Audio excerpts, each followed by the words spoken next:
One, two, three, four. What up, y'all? Babylon 5 Podcast. This is your boy Jermaine Event. Episode 39. How you doing? Doing pretty well. Living out here in the state of Wisconsin.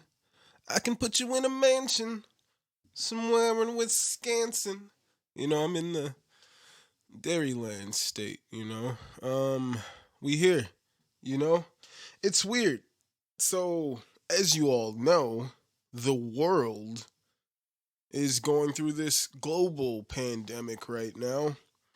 And a lot of people are on, most places are on quarantine. Some places are lifting the quarantines as they've shown reduction in cases and like a real, it's working. The efforts so far are working in decreasing the spread.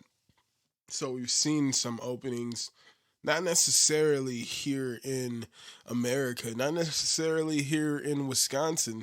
See, here in Wisconsin, as Tony Evers stated, Republicans voted, it was a vote 4-3 to strike down the safe-at-home order in the state of Wisconsin, but only in certain counties. So, it was just based on who allowed it. So in Milwaukee County, it is still in effect.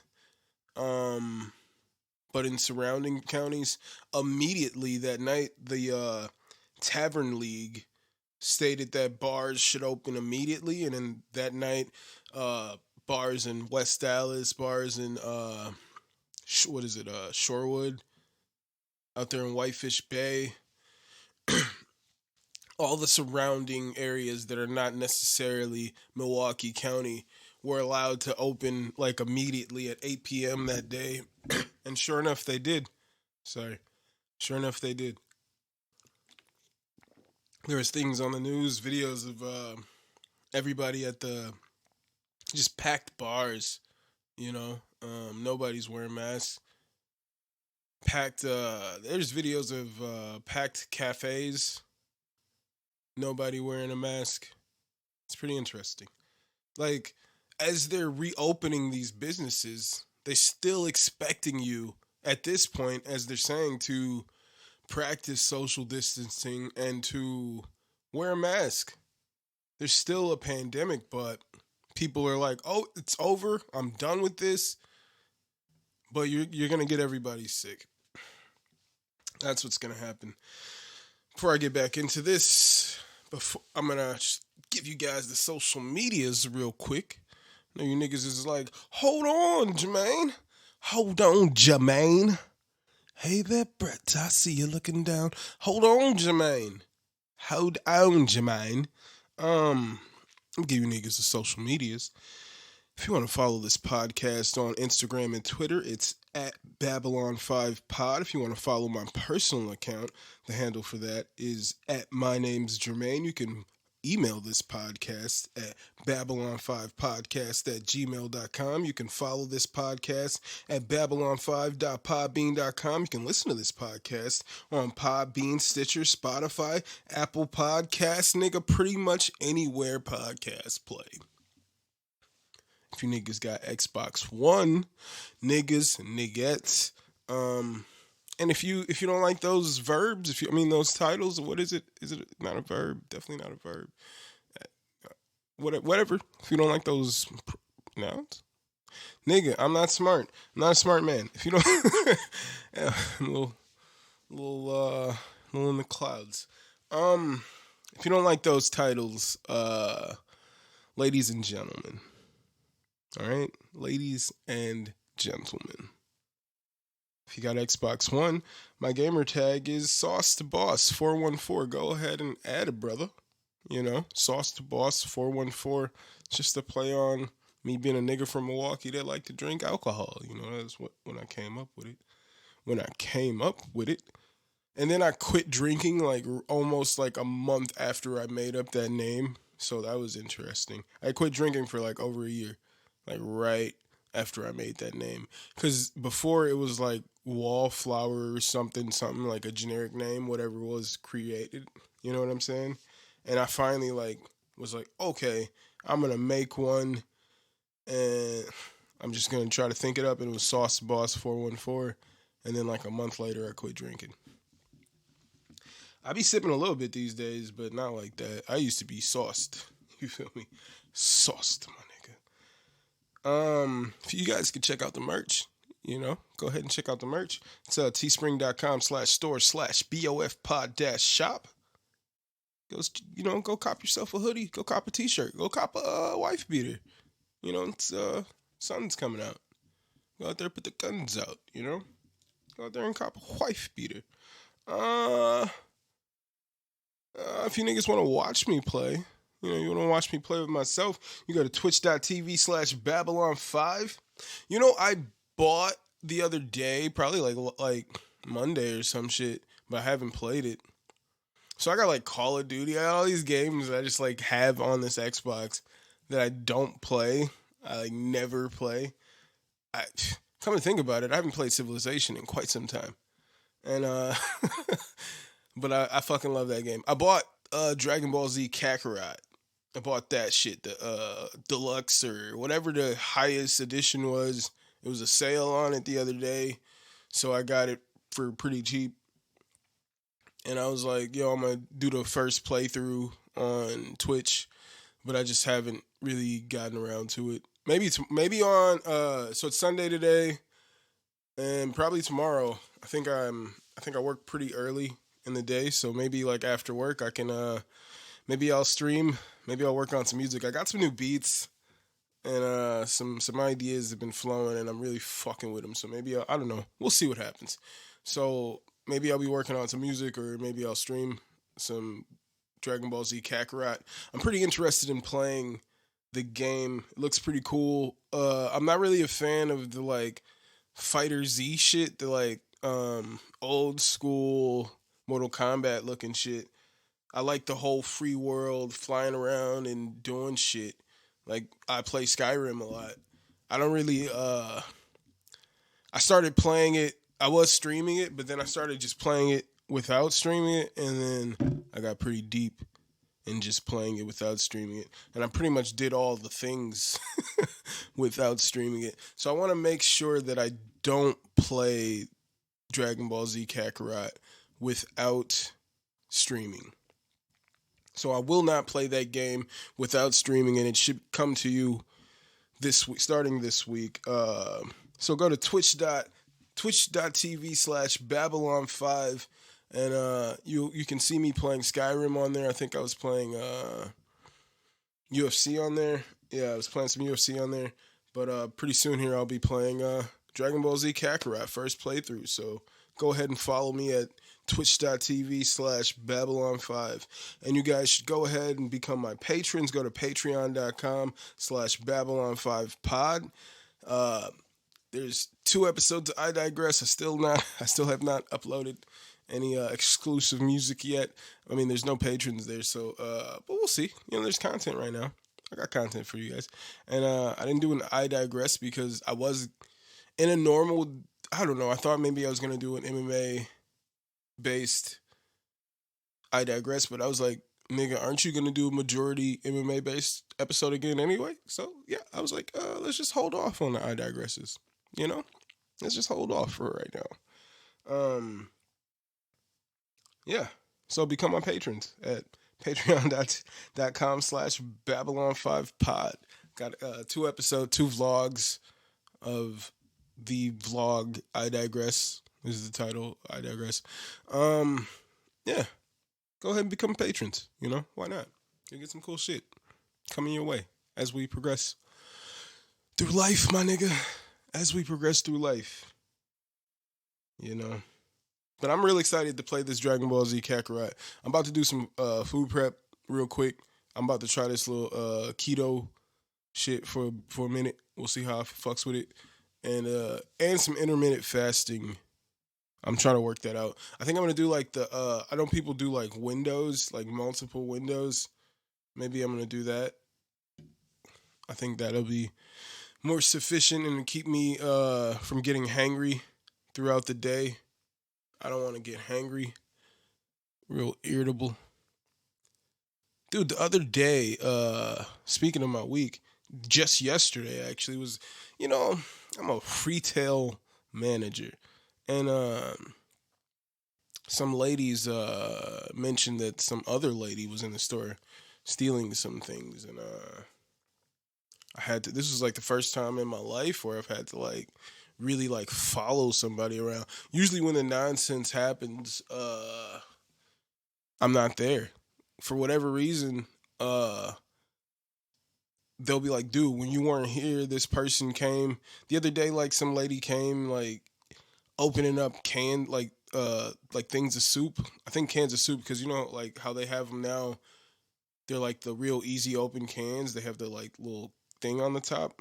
You like pull it up and then bend it back. So they have those. So she's just like opening up soup, chugging that, choking on the soup, biting into candy bars with the wrapper still on, like just going crazy and like throwing like bags of flour, just making a mess. And all this shit happens when when I'm not there until this day. But they were like this lady was stealing some ice cream or some shit, and from what I was told, it was this lady that was sitting outside, and I'm watching this lady just sit there and talk to herself, like having a full on conversation with herself. No earbuds or anything, like earpods, no nothing. She's just talking to herself, having a conversation.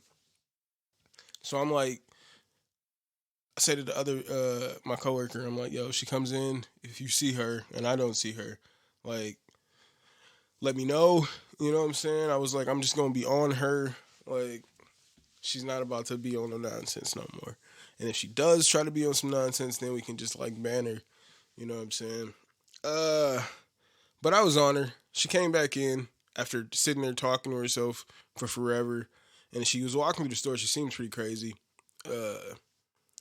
but she kept like circling in a way, and then she went by the ice cream, followed her. Then she kept circling by the wine, and I'm just like, nah, that ain't going down, lady. You ain't taking none of that wine. And she'd go to the door as if she was leaving, and then stop, like talk to herself, say something to herself, and just like turn around as if like that never happened, and just do the same little walk around the store and end up right back at the wine, like me and her, like right by each other. And then she's just like looking over at me, looking over at her, and then she'd walk to the door, talk to herself, do the same thing again. I'm like, what the fuck is going on here? Like, what kind of exorcist shit is there? Like, I'm on edge at this point. I'm like, just get the fuck out of here. You know what I'm saying? Like, just get the fuck out of here. But it's how the shit be. It's how the shit be. Uh, I don't know. I never wanted to be a muckety muck in any capacity.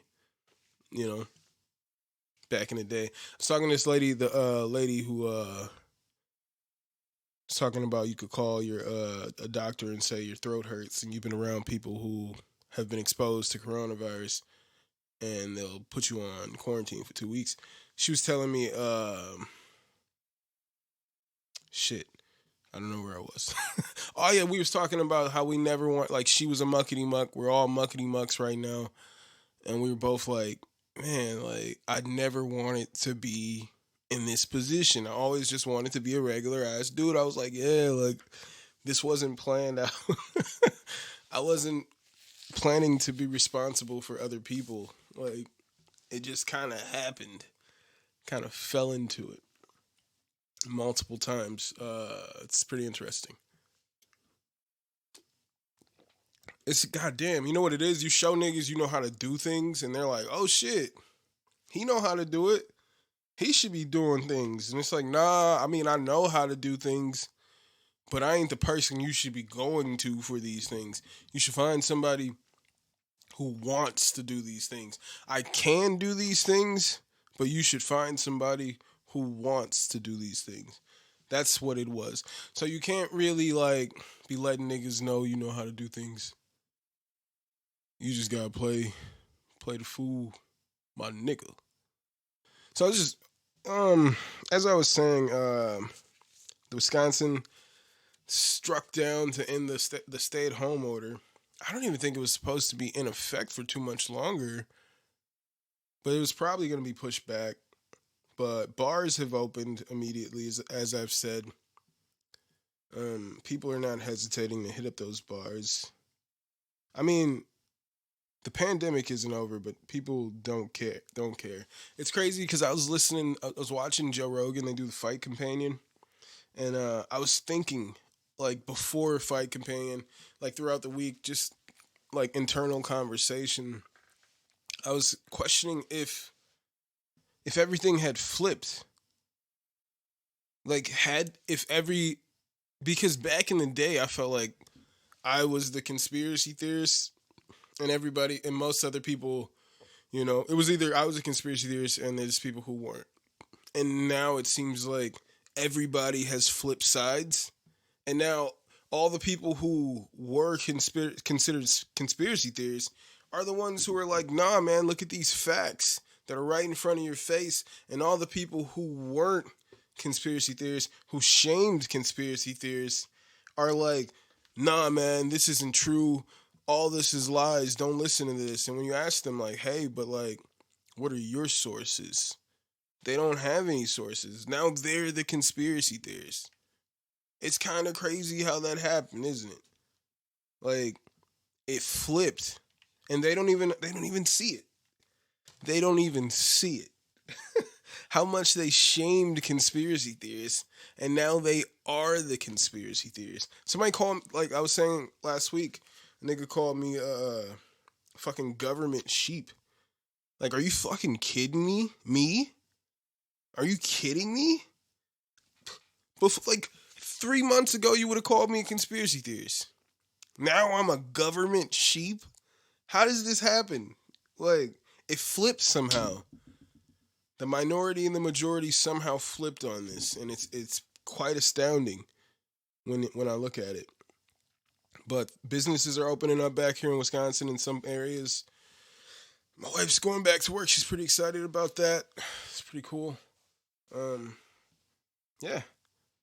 So if you're in the state of Wisconsin and you just stay safe if you're out here, man. Follow best practices. The shit's not over. You're still capable of getting sick and getting others sick. So, yeah, I just hope everyone in Wisconsin stays as safe as possible, because it's not just you, It's not just you. Maybe you get sick and you survive it, but you pass it on to other people, and they're not as lucky. So, just stay safe, Just stay safe. So after that little bit there, I was like, because I don't want to, I was saying for the past 2 weeks, I don't want to talk too much about this. I feel like for me personally, I'm reading things about it every day. It's a thing we're all dealing with daily. Why do I need to keep talking, like beating this dead horse, So we're going to talk about two of the UFC fights, the two fight cards. I'm watching actually. From yesterday, Claudia Delia versus Angela Hill's on right now. I was just rewatching Dan Ige versus Edson Barbosa because I kind of missed him a little bit. I was working on some new music. I was saying I got new beats, and an idea popped in my head yesterday for one of the beats. It just like popped in my head when I was working, and then the lady was out there that was talking to herself walked back into the store, and I was like, I gotta follow this lady now.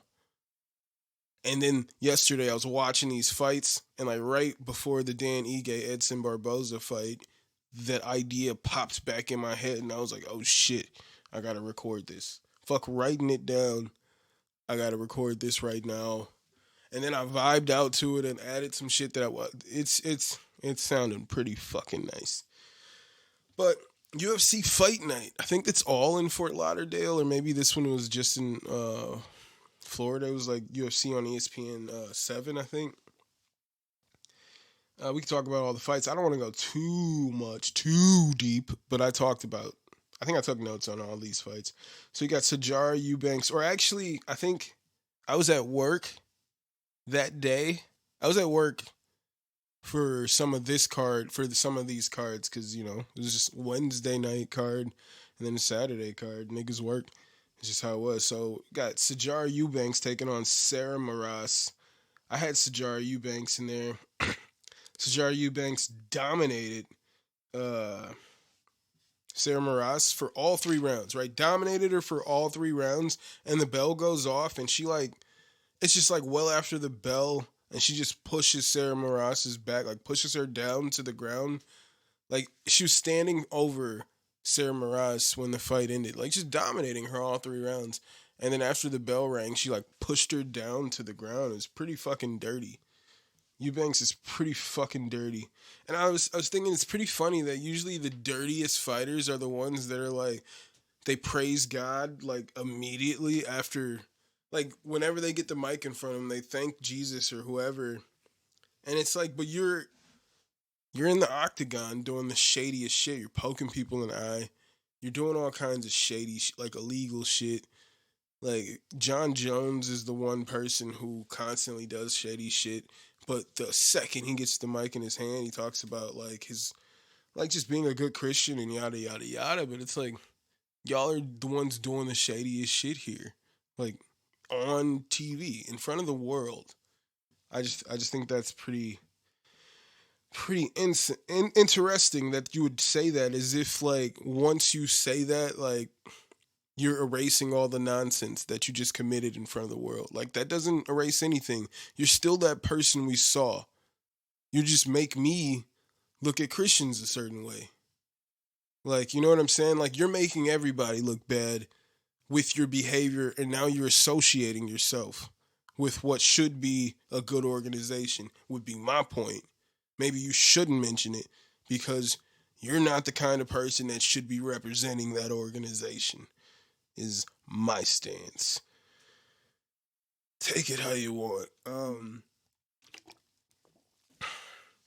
We got Michael Johnson taking on Thiago Moises. Man, it was kind of hard watching this. You know, as a black man, I really root for most of the black fighters. And I just have much appreciation for the all the black fighters. And I was just so I've been a long time fan of Michael Johnson. I tweeted some shit. It wasn't really trying to mock him. It was just like, man, he's falling off. Because I was looking, I was like, he's not ranked. And I was looking back at it. I was like, he's fought Dustin Poirier. I think Justin Gaethje. Yeah, he lost to Justin Gaethje. I think he beat Tony Ferguson. He's fought Khabib. He's fought like the who's who at the light heavyweight division, and he wasn't ranked. And I was just like, man, he's kind of falling. And then in the first round, Johnson is just fucking keeping the pressure on Moises, just lighting him up on the feet, just swift strikes, just landing pretty much almost everything he's throwing, just all over Moises. And he just like takes the first round easily. And it looks like he's going to coast to a victory. And then in between the like before the second round, the Thiago Moises' coach they tell Moises, you're gonna have to go for his leg, like whatever, like go for a single leg. You got to go for his leg. And the second round starts. Fucking Thiago Moises fucking lunges at that leg and just fucking relentlessly goes after that leg until he gets a hold of his leg, drops down into guard so that he has the leg. But like when he dropped down, he was like perfectly in position for a heel hook, and just fucking got a quick second round submission of Michael Johnson. It was pretty unfortunate. Michael Johnson looked like the best Michael Johnson I'd seen in a long time. He was real swift with those strikes, and then real quick, he got caught with a heel hook.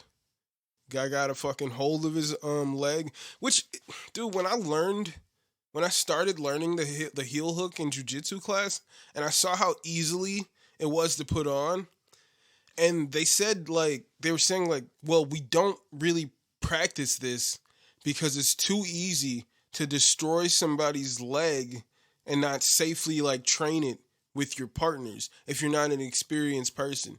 So like they tell you not to train it because it's so easily you would fuck somebody up with it. So I don't know, when I started training and I was like, why don't people, and the way he just got a hold of that leg, wrapped up the grip tightly and dropped down and pulled guard. Right then he's in perfect position. All right, you're already deep in it, and Moises got the quick heel hook. Unfortunately, I was rooting for my boy Michael Johnson, but he just lost one there. He looked great leading up to that, but what can you do? What can you do? He got deep in there on that heel hook, and it was like by the time he could even react to it, he was probably too deep to even do anything. It was too much. So unfortunately, Michael Johnson loses to Thiago Moises. Hopefully, he can bounce back from that. It looked like his leg was pretty ripped up. He tapped once, and I don't think the ref saw it. The ref just kind of ran over and didn't say anything. And Johnson's like staring at the ref like, what the fuck?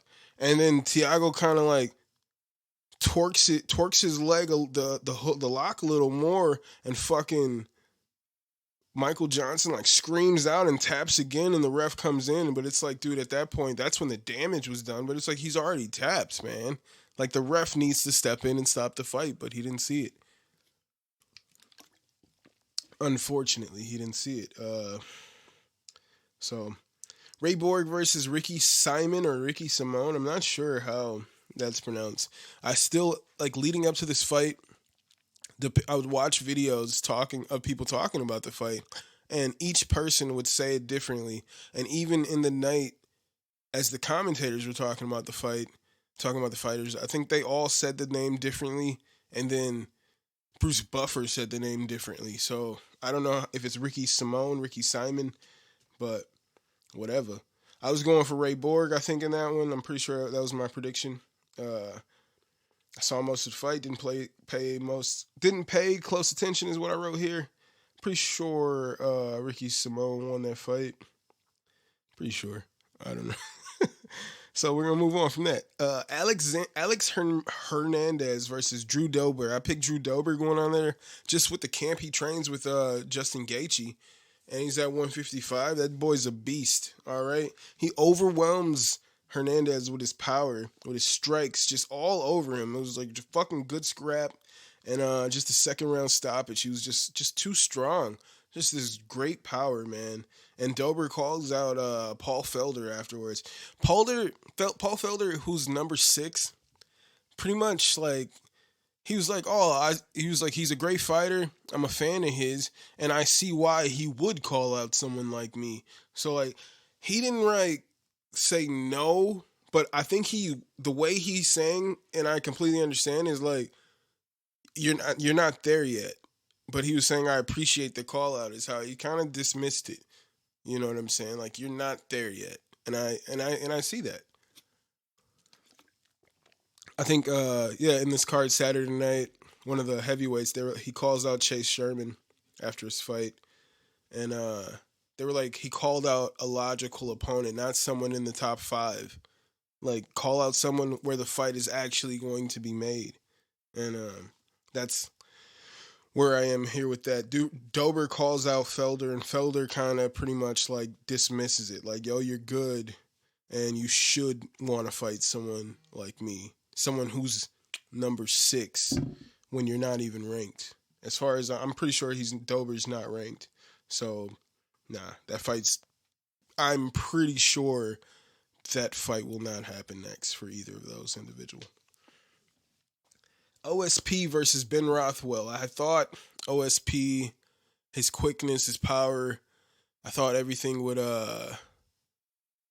transfer. When I saw them face off, I was like, dude, OSP looks bigger than Rothwell. But then once the fight came on, dude, Rothwell was fucking all over OSP.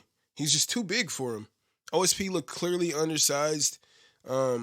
He would land some strikes and just kind of get out of there. But he would kind of get out of there. But Rothwell would just like get him up against the fence, just put that weight on him, just lean up against him and just hit him with these swift strikes, like swift knees. He was just too big for OSP in there at heavyweight.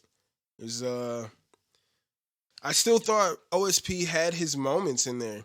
Like, well, he looked out of his element, but then with the strikes, I think he dropped him. If I'm not mistaken, OSP dropped Rothwell at one point in there. I think just based off of the strikes alone, I think OSP dropped Rothwell either in the in the first or the third, and but I think with the strikes alone, I gave him the first. I think Rothwell took the second, and then with strikes, I gave it to OSP. So I thought he won that fight. Oh no, I have it in my notes that OSP took the last 2 rounds. So he dropped him in one of the last 2 rounds, and just with strikes, I thought OSP would have taken him, but Rothwell wins the fight by split decision, and it is what it is. If you let the fight go to the judges, then it is what it is. And that's just all I got to say about that. I didn't agree with the decision. As you saw, I gave the last 2 rounds to OSP. So no, okay. So I think a lot of the light heavyweights that are actually like middleweights looking for an advantage. You know what I'm saying? Like they're the smaller guys who are trying to come up and fight the bigger guys who they think they're slower and they could just have like a speed advantage, maybe even a technique advantage. Because you usually see the more technical fighters and the lower you go down in the weight. So I think usually the smaller guys who are trying to get that advantage at 205. So when you see somebody like OSP or even John Jones who has a huge advantage at 205, I think they're, as we saw in this fight, would look relatively normal fighting other heavyweights, other actual heavyweights. I think John Jones would look pretty normal, like a pretty normal human being in a fight against Francis Ngannou as they're pretend hyping up right now. Then in the main event of that card, Wednesday night, you had Anthony Smith versus Glover Teixeira. I had Anthony Smith. I thought Anthony Smith would go in there and clearly win. Smith walked out with Return of the Mac. That's his theme song he always comes out with. His walkout song is Mark Morrison's Return of the Mac. And he comes out real amped. Looks like he's fucking ready to kill. You know what I'm saying? He's amped up, ready to go. And I wrote in my notes. I'm just going to say it now. I wrote it in these notes post-fight. It'd be a shame if he took a savage beating soon thereafter. So I wrote that in the notes post-fight. Teixeira punches Smith into the balls when Smith was mostly in control of the round. So it was a low blow. He just punches Smith directly into the dick. And the fight stops for a little bit. But I gave the first round to Smith because Smith was all over Teixeira with just great strikes, just great combinations. Smith was all over Teixeira trying to knock this man out early, clearly. Like, he came out so amped up, and he was all over Teixeira with a pressure we've never seen from Anthony Smith. You know, he's usually a counter striker, and he has like a lot of length, so he can counter strike from afar. But he was all over Teixeira in the first. Teixeira hits him with the low blow right before it ends, and but I'd give the first round to Anthony Smith. Glover hurt Smith in the second, right? But Smith is still like all over Teixeira, but Glover hurts him. Glover really puts some power on him. And Smith looks to be tiring out, though, by the end of the third. And it looks like it starts to become evident, right? That it looks like he blew his load toward the end of the third. It looks like he's getting pretty fucking tired. And I wrote in here, but Glover is too resilient. Like, yeah, he blew his load trying to get Glover out of there with 2 rounds. He just gave it all that he had. And by the end of the second round, he was pretty gassed out. So I wrote, looks like things could turn in the third. All right? That was my prediction before the third round started. I was like, it looks like things are going to turn because I gave the first 2 rounds to Anthony Smith, but it looks like things could turn in the third. And Smith thinks he gets an eye poke, and then so he's just like backing up, holding his eye, going to the referee, like kind of motioning to the referee, not saying anything, but he's trying to like give off as if he'd just been poked in the eye. Replay will show that it was actually an uppercut. Perfectly timed uppercut from Glover to the eye. Caught Anthony Smith. Anthony Smith was never the same once this uppercut landed, all right? Never the same. At this point, he's just basically covering up. And for pretty much the rest of the fight, Anthony Smith is just, for the rest of this round, Anthony Smith is laying there on the ground, just trying to cover up while Glover Teixeira is just fucking mauling him for 2.5 minutes straight. Smith looks completely done. He goes to his corner. There's at one point, Smith fucking he's getting destroyed, all right? Smith comes out in the fourth. He tries to fight. He tries to give it a little bit, but he's just fucking tired. He starts landing his jab, all right, that was landing successfully and stopping Glover. But then he starts throwing these like crazy lefts with like 100% power again. As his coaches were telling him not to do, he does it regardless. And he tires himself out again. And Glover just gets him down to the ground and starts beating the shit out of him again. And I'm sitting here like, why the, like, when it's happening in the third, I'm like, why isn't this fight happening? I just saw this man get fucking beat up and cover up in a ball and just take strikes for 2.5 minutes, and the fight wasn't stopped in the third. And now here we are in the fourth, and the same thing is happening. And I honestly couldn't believe that they're not throwing in this towel in the middle of this fight, like in the fourth, like stop the fight. Anthony has nothing left, and they're just telling him, yo, you got to go for it, all right? You got to go for it. Smith goes to the corner after the fourth, and he's like, my teeth are falling out. You can see in the replays, there's moments where Anthony Smith is on the ground covering up, or he's just getting beat up, and he reaches over, down, picks up his teeth, hands it to the referee. Ref puts it in his pocket. His teeth are falling out. He's getting his ass beat, all right? And the corner's just like, go for it. He tells the corner that his teeth are falling out, and it means nothing to him. It means nothing to them. They don't do anything, all right? They send him back out there in the fifth, and he continues to just curl up in a ball and get beat up. And, like, he gets mounted by Teixeira, and it's just getting pummeled. And finally, the ref steps in and stops the fight, and it just doesn't make any sense, all right? Smith tried to tell the corner he was done. They didn't pick up on it. It was pretty fucking disgusting.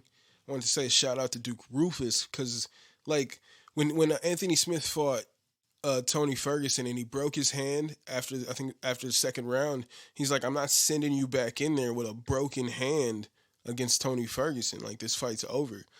I don't think they would have stopped that fight had he been coached by Mark Montoya. Mark Montoya would have been like, nigga, please. Would have gone up in there. So it's pretty shame on them. I'm like, it's crazy because I'm sitting there like, why doesn't the ref stop this fight?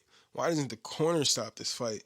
I feel like there's so many people that could have stopped that fight, but like, they just didn't. They just allowed this fucking terrible beating to go on TV. And since that has happened, it's been quite some backlash from the MMA community. The Jeff Herzog, the referee, this is the first time I've ever seen it. The referee of the fight, he came out and later stated that he's the only person to blame. He says there's a lot of talk about like cornermen and blah, blah, blah, but like the truth is that the only person to blame is himself. So let's stating right now, the referee in that fight, in the main event, says he's the one to blame for not ending that fight at a proper time. He is the one to blame.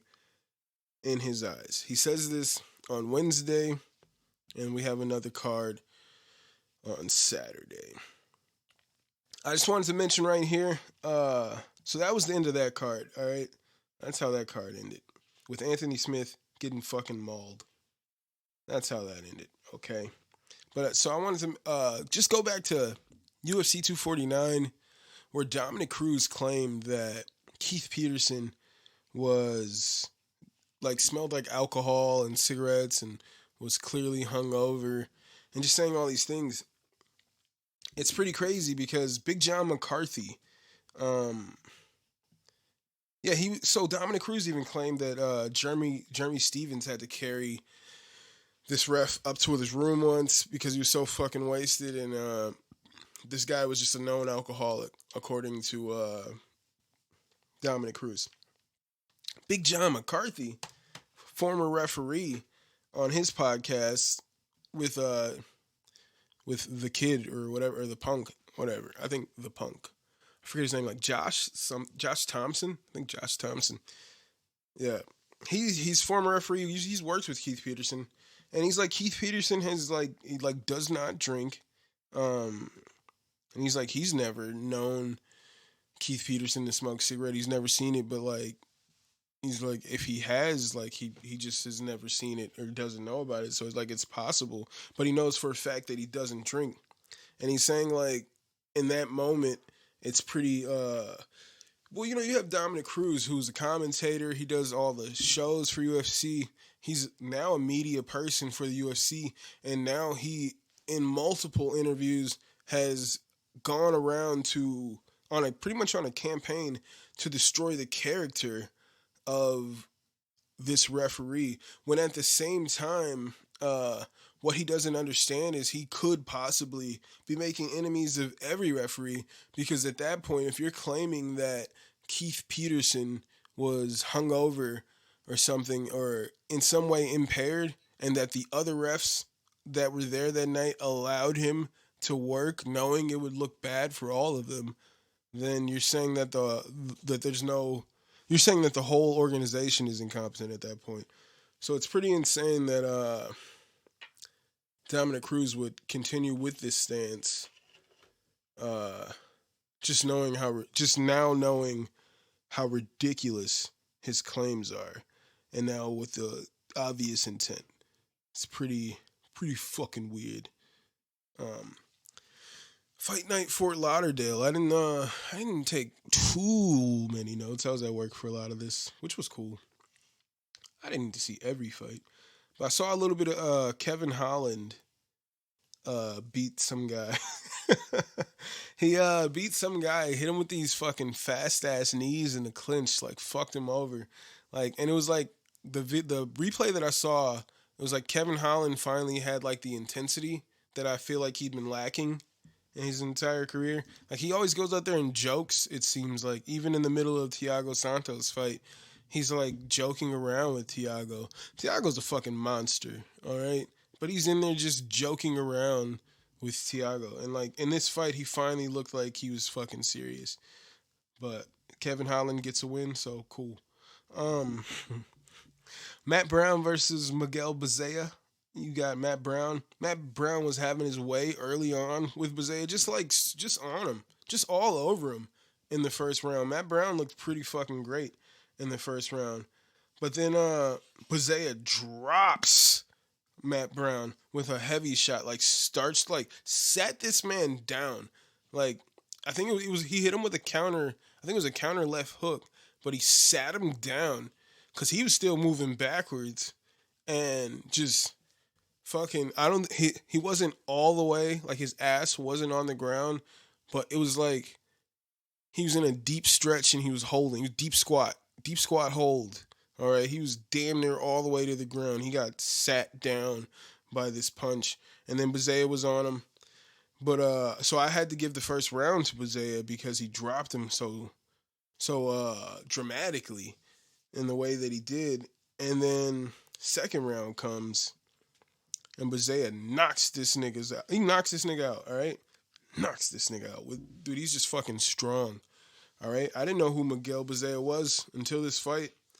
But this nigga looks like a problem, man. This nigga looks strong, all right? I would say he needs to work on his boxing because,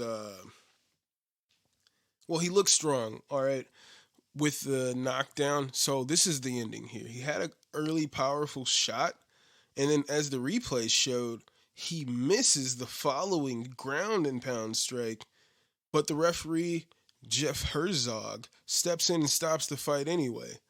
So when I saw it in live, I was like, it looks like one quick, he hits him with the powerful shot in the second, drops him, and then he drops down and fucking wrecks him from the camera angle, it looks like he drops down and wrecks him with a quick ground and pound strike, but and then the ref jumps in to stop it. But in the replay, you see that the second strike was missed, but the ref stopped the fight regardless. And the ref was Jeff Herzog, who a few days prior had apologized pretty much, who stated that he was the one to blame for allowing that fight with Anthony Smith to go on as long as it did. So right then, you see Matt Brown get knocked down. The second shot missed, and Herzog stops the fight. I thought that was pretty interesting. But even with that, I think Bisaya is pretty.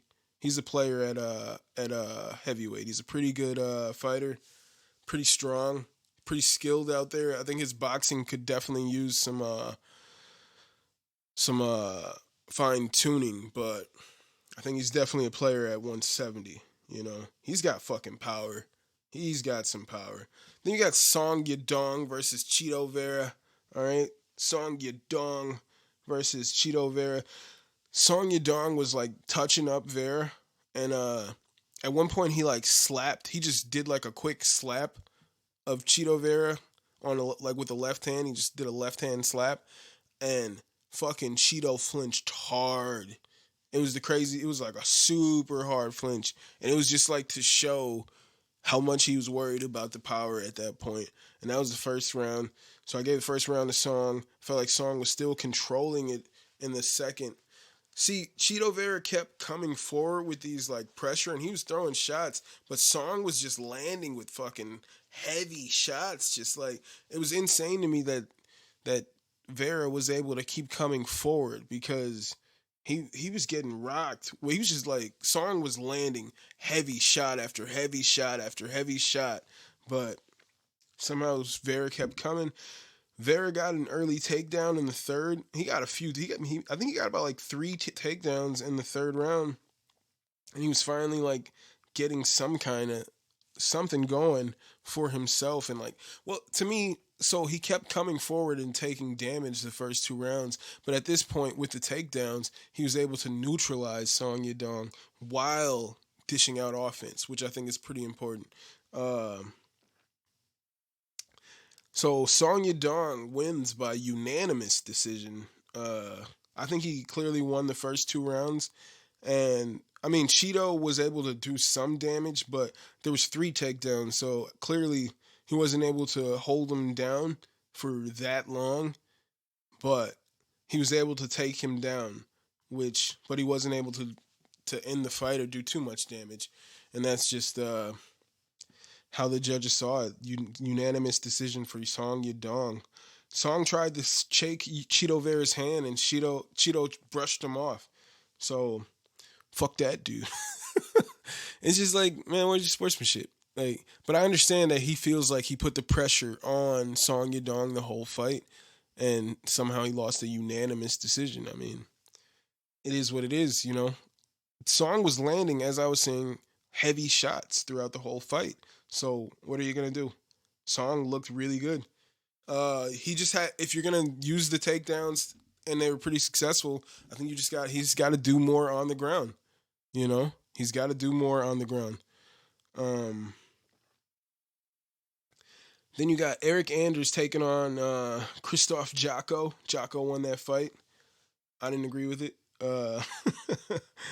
That's all I'm going to say about that. Dan Ige versus Edson Barboza. Barboza's first fight at 145. I said I just watched that earlier. Barboza drops Ige early on, maybe with like first 20 seconds, fucking catches him with a clean right overhand punch, just fucking drops Ige. Ige goes on to win this fight by split decision. All the commentators are saying how Barboza most likely won the first two rounds going into the third, but somehow Ige wins the split decision. Post-fight, Dana White came out and said he felt like Barboza should have won that fight. So me and Dana White agree on that. We don't agree on a lot of things, ladies and gentlemen. Next fight, you got Angela Hill taking on Claudia Gadelha. I just watched it again. I mean, I guess that third round looked a little bit different. I think I want to watch that fight for a third time. But I thought Hill looked pretty fucking amazing. I felt like Hill was really, like, she really was touching her up with the striking. I felt like she was all over Claudia, and I think she outstruck her. And Hill was like working these great combinations to the body, like 2 or 3 shots to the body, and then going up top with one to the head. It was great. I felt like she was doing great with the stand up, with her boxing. It looked phenomenal. And I was listening to Fight Companion, and the thing that I thought was most interesting, this is third round for Claudia Gadelha and Angela Hill. Brian Callen kept saying, he kept commenting on how durable Claudia Gadelha is, which in my opinion is the worst possible compliment you could give a person in a fight. If someone says, damn, if you were in round 3 and they're like, dude, Jermaine's so durable, that means the other person is hitting me with a lot of heavy shots, and you're like, holy shit, how is he still standing? Jermaine's still durable. That's what you're saying, is that I'm getting hit a lot. All right, I'm getting beat up. And you're saying, wow, you're so durable. So they're constantly saying like, oh shit, she's so durable. She's so durable. She's getting beat up, and somehow she wins a split decision. Claudia Gadelha beats Angela Hill by split decision. Angela Hill fucking like storms out of there, rightfully so. She's been tweeting like, "Yo, book me for Fight Island. I'm ready to fight in 2 weeks. Like, let me get, like, send me more girls and I'll carve them up." She should have won that fight. Dana White came out and said he didn't. He felt like Claudia Gadelha won the fight. I don't agree with it. As I'm reading these notes, I was listening to Fight Companion as they were talking, as the fight was going on live, and they kept mentioning how durable she is. And I'm watching this. I'm like, are we watching? Yeah, we are watching the same fight. She's getting beat up, but somehow she won the fight. And I'm watching the main event right now. Here's the ending. Walt Harris versus Alistair Overeem. What I don't understand about this fight. So, Walt Harris rocks Alistair Overeem and just beats the shit out of him with ground and pound on the ground for like a minute. Fucking bust Alistair Reem's face up, like his above his eye, cuts him up, his nose, his lip, everything is fucked up. He's a bloody mess. Walt is just fucking unleashing on this man, and Dan Miragliotta is just standing there watching it. He doesn't flinch to stop the fight for 1 second. He's just letting it happen, and I'm just like, what the fuck? And then pretty soon, like, Walt tires out from just beating this person senseless on the ground, and then Overeem, like, was able to slide out of the position and stand up. And then he just like let the fight continue to go on. Now here we are in the second. Actually, let me rewind this. Okay. Wait, no, look, I'm going to wait until he stops it. So in the second, you got Overeem who rocks Walt Harris, right? Overeem rocks Walt Harris. And now it's reversed. Now, so the fight ends with 2 minutes left in the round. It's a reverse in the second round. Overeem cracks Walt Harris. And, oh my God. This can't be the same round. Okay. So the fight ends with 2 minutes left. Oh my God. Damn. So at 3 minutes and 20. So for 1 minute and 25 seconds, that's when Overeem mounts Walt Harris and is allowed to just beat this man for 1 minute and 25 seconds with pretty much Walt not defending himself. And Dan Miragliotta is just standing there watching it. I'm watching it happen right now. I waited to see when the fight was, when he actually steps in and then I rewound it to when he was knocked down. And here I'm just watching. He's just mounting him. He's on top of him, fucking punching him in the head. Walt's not doing anything to defend himself. And Dan Miragliotta's just standing there. Like, this makes no sense. I don't understand what calls for a stoppage in here to any means. Because as I was saying earlier, that Bisaya landed the cross. It was a right cross that Bisaya landed, nasty right cross that Bisaya landed on Matt Brown. But then he missed the ensuing strike, and Herzog steps in. This fight, I'm watching this man get pounded. his face get pounded into the ground for a minute and 25 seconds before he steps in to stop the fight. He's just like, this man's belly down. The guy's on his back, mounted, just punching him in the head for a minute and a half. And the ref is just letting it go on. I don't understand. I think that was a terrible stoppage.